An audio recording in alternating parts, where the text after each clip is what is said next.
Welcome to Remove Before Flight, where we help prepare veterans to start, grow, or scale a business.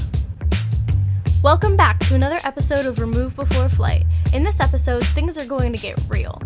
This is Paige, and as you may have noticed, I'm back. But this time, I'm the host of the show, and I'm going to spin the table by interviewing my dad. Wait, before we get started with this interview, I want to take a moment and let you know about the release of a great book by fellow Change Your POV host, Dwayne France. Dwayne hosts Headspace and Timing on Tuesdays.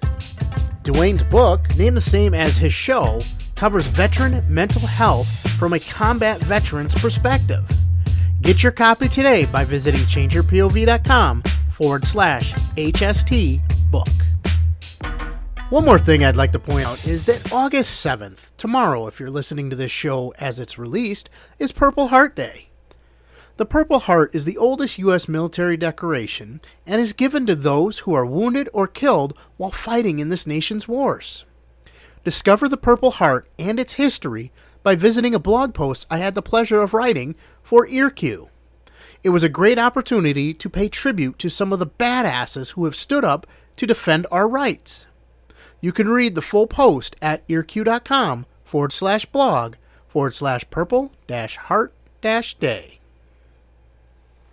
Okay, Dad, no more procrastination. Let's get this interview started. All right. Let's just do it. I'd like to start off our interview by asking you, if your entire life was a movie, what would the title be? What would the title be? Don't try this at home. I think that would be a really, really good title, due to a lot of the experiences that I've had over the years. Would be not the way I would recommend somebody to do things. Sounds about right. So, speaking of things you wouldn't want to do at home, what was the greatest risk of your life? The greatest risk?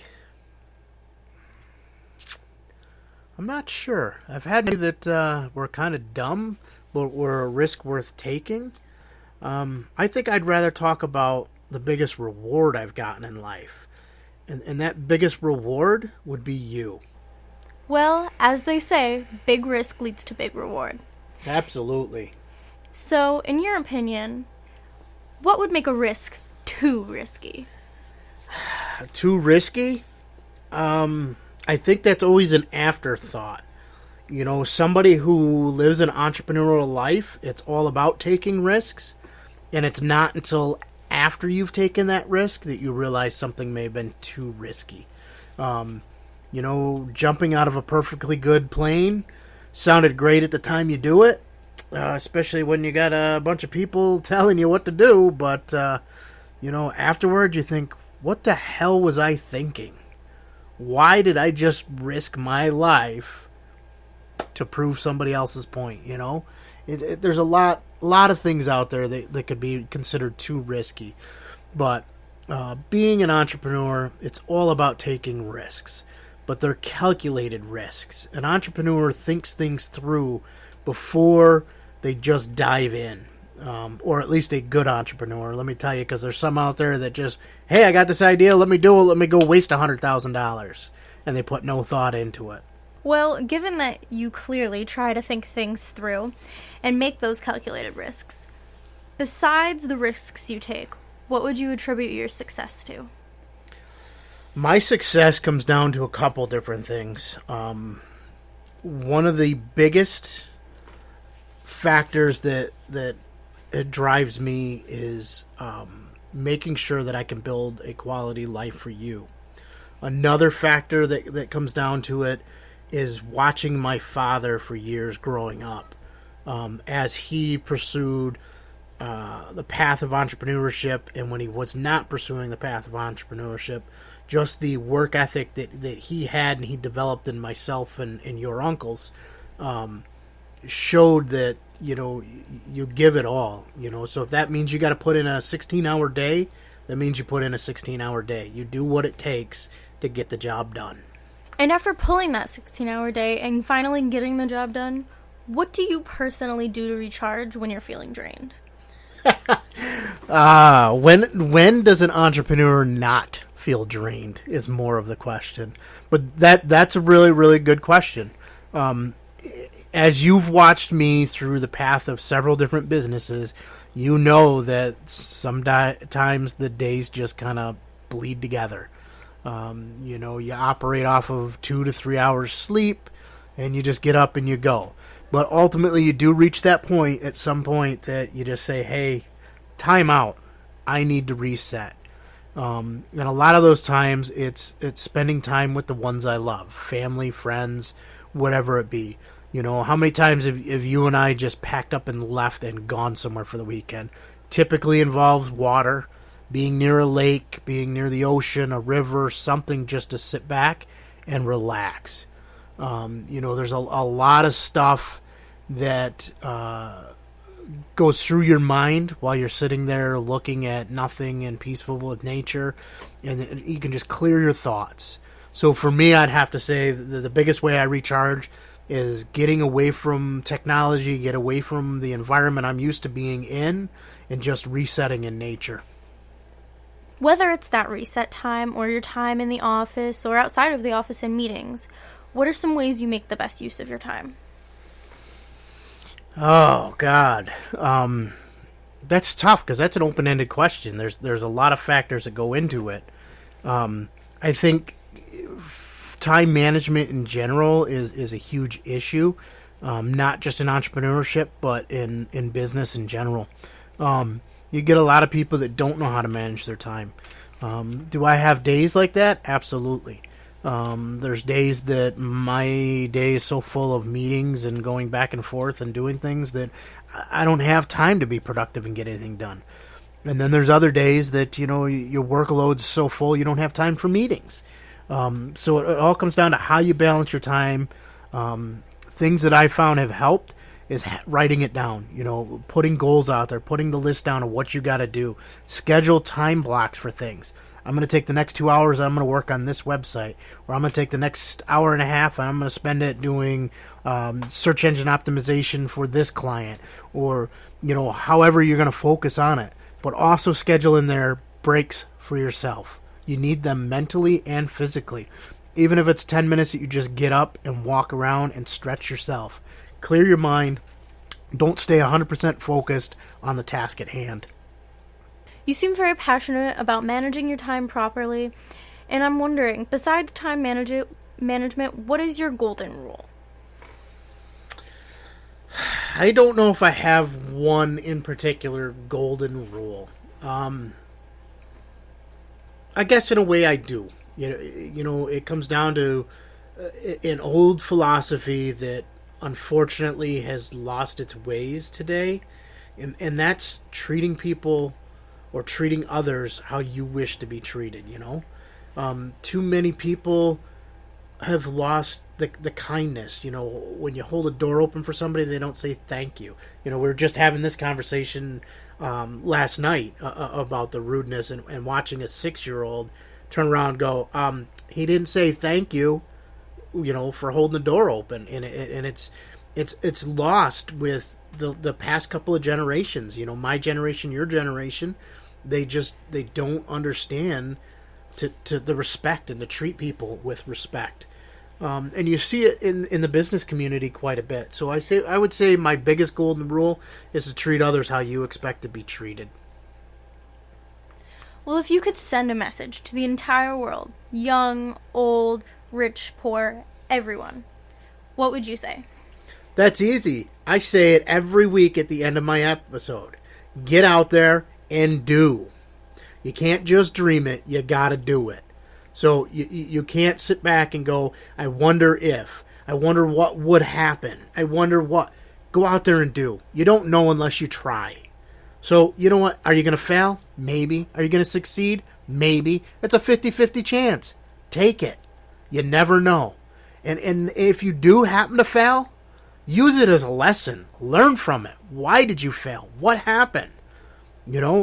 Try to improve from that mistake. We all have mistakes. It's how we handle it and how we embrace that failure and move forward. What's been your biggest mistake in life, in business, and what did you learn from it? Oh, wow. You're opening me up there. I could get into some real trouble. Um, there have been mistakes. A couple I'm probably not going to talk about on here to save people's names and faces from hearing it. You know what some of them are personally in life. But, wow. Mistakes. A key one for me in the business realm was not learning from my previous mistakes and trying the same thing over and over again. As I'm told daily from Kathy, is a lesson is repeated until it is learned. How many times did I keep saying, hey, let's go back out and try this IT business again. Let's try this computer repair business.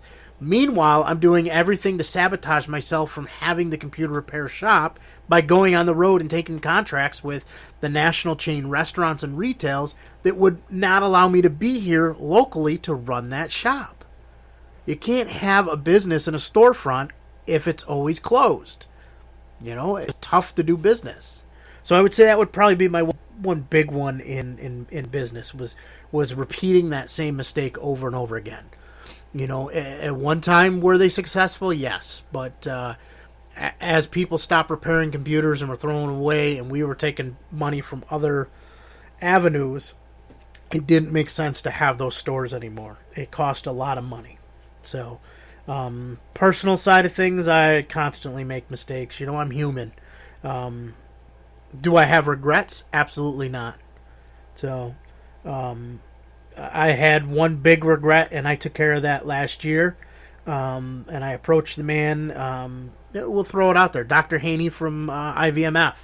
He had offered me years previously to be part of his entrepreneurship boot camp for veterans. And at the time in my life, I wasn't ready for it. Yet probably 8 years later, I think it was, that I run into him and I told him that was probably the only regret and the biggest regret I had was never following through. I had a great conversation with him and he expected my application on his desk the next day.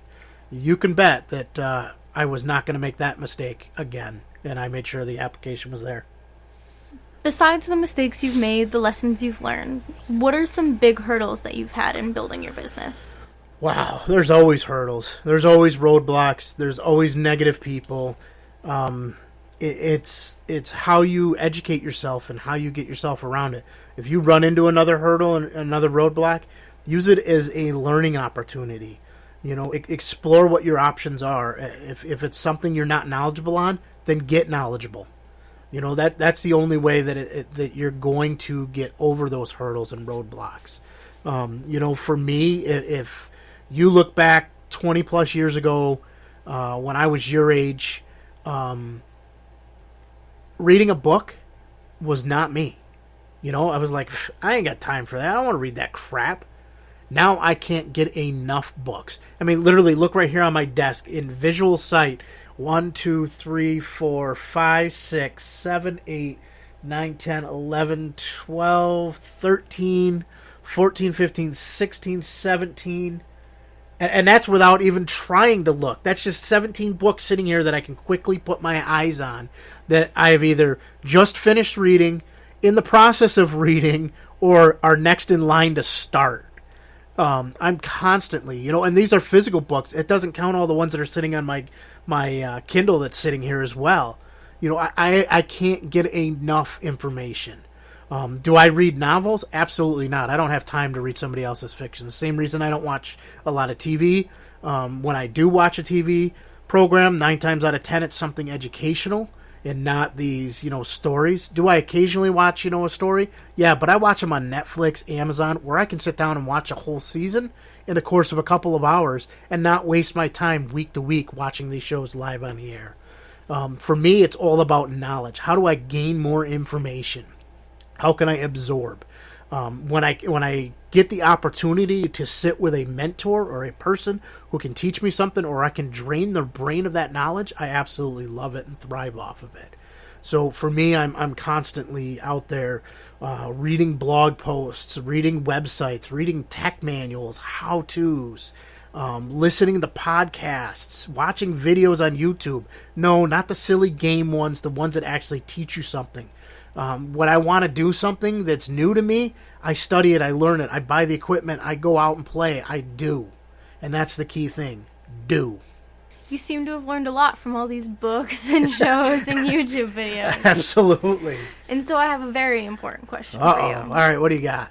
You're used to being on the learning side of it. But if you had to teach someone who knew nothing, someone who was oblivious to the entire world, knew nothing about anything, and you could only teach them one thing, what would you teach them? One thing? One thing. Well, it goes back to an old statement about teaching a man to fish, right? Then he's able to catch the fish so he can eat all day versus just giving the man a fish. So for me, I think I would teach them how to be an entrepreneur. I know that that's one thing that's kind of broad, but teach them the basics of business ownership. Because then they can turn around and take that to provide for themselves and provide for others. Teaching is just come natural to me, and I think it's because I absorb all this education that to turn around and tell people how to do things, which is, why I run this podcast every week. I put out video trainings, training courses. Some of the courses that I put out, people are like, "You're crazy. You're giving all this stuff away for free." Meanwhile, other people are charging, thousands of dollars for these courses. And to me, it's not about making money off of it. It's about sharing the knowledge with others. And that's why I do a lot of things I do. I take on more people in kind of a mentee role than my time usually allows for. But I enjoy giving back to others. I enjoy the week before last that I got to sit out there with IVMF and take a whole group of veterans that are going through a boot camp to learn how to be entrepreneurs and help coach them and guide them. And then I hand-selected a few of those to continue with follow-up for the next year to help them get their dream into reality. Them do, Guess that's the common theme that we've had here is get out there and do. Well, my last few questions involve stuff that helps you do. How would you say technology has helped the way you've done business in the last 10 years? Holy cow, technology has changed everything. This is a day and age where somebody of your generations has so much information available to them and so much quicker process to do things. You want to sell a product, you could easily be an international business in 5 minutes. By setting up your products online, you can sell to anybody in the world. If you partners with somebody like Amazon, you're there. You're in a marketplace that sells worldwide. You have the opportunity to meet vendors in other countries and import items that you couldn't do before. Years ago, there wasn't the internet. You couldn't drop an email to these people. You couldn't visit their website and fill out a form. You had to hop on a boat or on a plane and go to that other place and meet with these people if you got time on their schedule. It's technology allows us to be so much more efficient. We're able to keep track of these appointments through these calendars that sync with multiple devices, whether it be your phone, a watch, a computer, a device, whatever it is. You can sync all of these things into one and keep yourself on track. You can manage a business from a phone. Depending on what your business is, there's a lot you can do. A few moments ago, we had a restaurant owner call us that is out of town, and he's managing the cash registers in his restaurant from his phone while he's out of state. So pretty cool, other than the fact that it's technology and now they're having a problem with it, which we got to go fix here shortly. But it changes everything. So those who don't embrace technology are missing out. Even if you just take on the piece of using it as educational, learning, it's much easier. Like I said, with that little Kindle, I can fit all the books that are in a library down the street and be able to have access to them wherever I go. Are you kidding me? What kind of resource is that to have in your pocket? And a very similar question, how do you think current evolving technology will continue to help you in the next 10 years? I can't even think to where we're going to go. I look back just past 10 years, how much advancement and changes we've had. People throw things out there with the self-driving cars that they're testing of package delivery from drones. All that's going to do is speed things up and make things more efficient. Technology keeps getting smaller and quicker and faster. There's smartwatches out there that have more power behind them in things in them than a cell phone had 20 years ago. A laptop from 20 years ago gets used as a doorstop and a boat anchor because it was so heavy and slow and useless in today's technology. So I can't even predict where it's going to go. All I can say is, be on that train and riding it. I completely and 100% agree. And finally, I'm going to close up this interview by asking you something maybe more important than anything else I've asked you today. What's that? Who's your hero? Whoa, wow. Now that's a spin-off of my show. Because I interview all my guests and I ask them, if they could talk to anybody in a piece at any point in a part of history, who would it be and why? And that's more or less what you're asking me. Who's my heroes? I have a lot of them. And it comes down to what piece of value they brought into my life. Where do they fit in? Biggest two of them that stand out in my mind are probably my grandfather, which is my mother's father, and my own father. They helped make me who I am today. I lost my grandfather early on, and you never had the chance to meet him, and I wish you would have. My own father is here today, and as you can see, he is full of knowledge that he shares in his own way with each of us. He brings his own skill set, and he'll be the first one to tell you that he has no value to bring, yet he brings tons of value. I think it's watching my father grow up and make some mistakes, and he constantly tells you don't follow in his footsteps, yet I couldn't think of any other footsteps that I would want to walk in. Paige, you said at the beginning this was going to get real, and it got real. I am so glad that, we didn't build these questions together and work on what you were going to ask me. I told you, go come up with questions and we'll do it. When you proposed the idea of doing this interview like this, I said, yeah, I love it. Let's do it. But holy shit, did it get real. Thank you so much, Paige, for bringing this to light and asking these questions, because I think a lot of people are going to take a lot of value from our interview here today. Is there anything else you'd like to share? Read, learn, eat your vegetables, and do. Nice. So now it's your turn. You listen to the show. That makes you part of the Remove Before Flight Nation, the RBF Nation. So now we want to hear your thoughts. What value did today's episode bring you? What are your answers to some of these same questions? Get out there and share with the rest of the nation. Join us today at facebook.com/groups/RBF Nation. Alrighty, folks, that's all for this week. Be sure to visit the show notes page for any links and helpful tips we talked about in today's episode. You can visit us at changeyourpov.com/RBF011. Grab your copy of Dwayne's book today by visiting changeyourpov.com/HST book. And don't forget, subscribe to Change Your POV so you never miss a great episode. All right, everybody, it's time to wrap up this show and get out of here. Life is short.